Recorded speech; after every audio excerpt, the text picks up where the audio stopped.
This is Baby Gecko Handling 101. I'm about to go into my gecko room and my cat is here. First thing I'm going to do is make sure that my cat is not in my gecko room before I handle any geckos.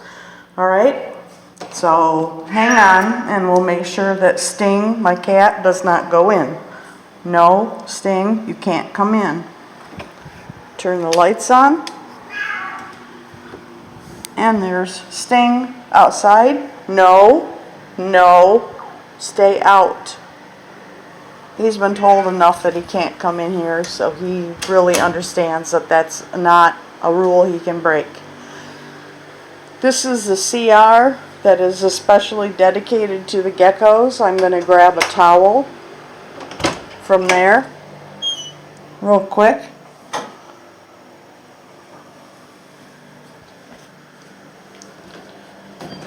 And because I'm handling babies, I'm going to take and lay that in front of the door here so that if a baby gets loose, it can't get out from underneath the door. The bathroom door, once it's closed and latched tight, there's no room for the gecko to actually get into the room. Okay, so the gecko is now basically confined to this room, so if it gets loose, it'll be here. It's going to be in this room, and that's the only place I have to look for it. Alright, so let's see, who are we going to get out?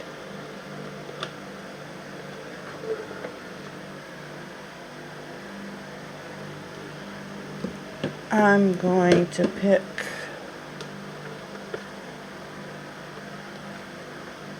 we've got one gecko in here and his or her name is Malin, and we're going to see what Malin does for us today, or tonight I should say. Very carefully open the lid and then look for the gecko. They'll hide sometimes underneath paper towels. And Malin's been doing a very good job of eating. As you can see, there's food that's gone. You can see little tiny lick marks. And the best evidence that Malin's eating is poop. Okay, fecal material. And I'm pretty sure Malin is hiding right there in the tube. As soon as I touch the tube, Malin's coming out. Alright. And I let Malin come out onto my hand. And then just let Malin chill. Okay? Now Malin is a Metro Dahlia baby.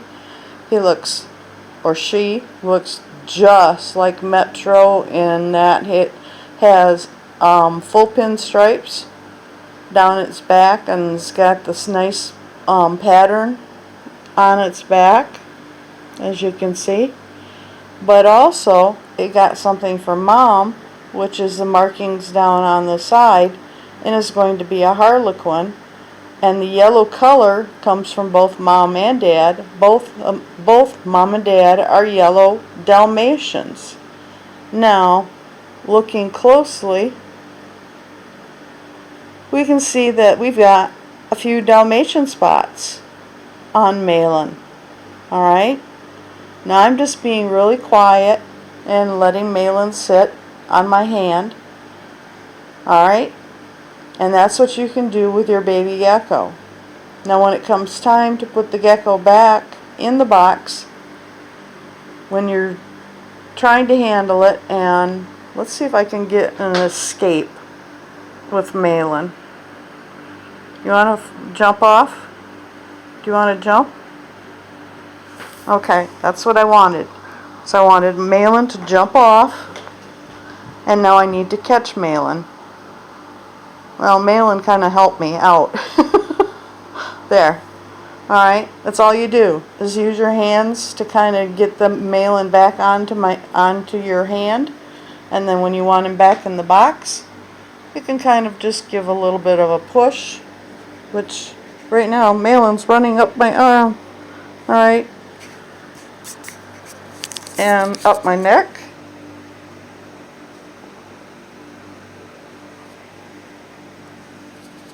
And Malin got into my hand and then flipped right out of my hand, right back into the box. Alright, my hand is also basically cupped like this. Alright, it's never tight like this. It's always very open and very loose so that you don't end up hurting the baby gecko's tail. Don't touch the tails. Okay? Do not touch them, especially on baby geckos. All of my baby geckos so far have their tails. I have been extremely lucky and not have had a single tail drop from Madeline and I doing our handling the way that we do it. There's a lot of gecko breeders who end up with a lot of tail drops, and it's because they freak out when the baby gecko gets loose and they grab hard, and the baby gets scared, and one of the first things they'll do is they'll drop that tail. So you just kind of look at Malin and say, hey, you're kind of cute, but it's nighttime. Matter of fact, it's 2:30 in the morning. I just woke up. I decided I better do a video on how to handle baby geckos. Alright, Malin's box has dried out, which means that we either needed to spray more heavily last night before we closed up, or that the fan that I have in this room needs to be turned off, because it shouldn't be dry yet. It shouldn't be dry until about 8 o'clock in the morning. So what I'm going to do is I'm going to spray Malin's box with some water. Alright, and Malin, you stay right there for a second. And you want to keep one eye on the gecko, and then get your sprayer and give a spray. Now I have a big sprayer because I have a lot of boxes to spray. And then just wet it down. As you can see, everything's damp, and we're done. And another thing that I've been really lucky with is I have had 0 step sheds because of the way that we keep the humidity. They should be humid at least 18 hours a day. Alright, they shouldn't be humid 24 hours a day. They shouldn't be humid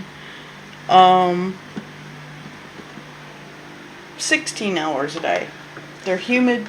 As you can see, this box, there's humidity collecting, water drops. That's good. That tells me that box is, fine. And some of the other boxes I can take a look at and tell whether they're fine or not. And if they're not, because they have little holes in the end, I can just give them a squirt. Especially on my babies. They need more humidity than the bigger geckos. Alright? And that's how you take care of baby geckos as far as handling them and humidity.